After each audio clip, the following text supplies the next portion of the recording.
तर आरक्षणाच्या प्रश्नावरून सध्या राजकारण सुरू आहे, त्या संदर्भातल्या टॉप 9 बातम्या पाहूया। सरकार अस्थिर करण्यासाठी जरांगेंनी आंदोलन मागे घेऊ नये असं सरकारमधल्या काहींना वाटत होतं। आंदोलकांची सोय करणाऱ्यांमध्ये शिंदेंचं नाव, संजय राऊतांचा उपमुख्यमंत्री शिंदेंकडे रोख।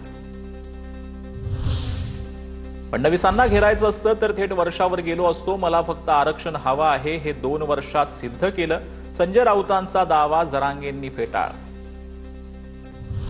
आमचा डीएनए ओबीसींचा, संजय राऊतांचा डीएनए अब्दालीचा, एका समाजावर टीका करणं राऊतांना शोभत नाही, नवनाथ बन यांची राऊतांवर टीका।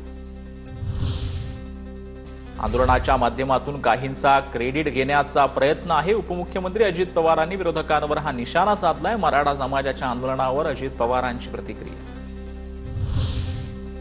मराठा आरक्षणाचा जीआर फसवणारा मराठा हे कुणबी नाहीत, यावर सुप्रीम कोर्टानं शिक्कामोर्तब केलंय। सरकारच्या मराठा आरक्षण जीआर वरून प्रकाश आंबेडकरांचा आरोप।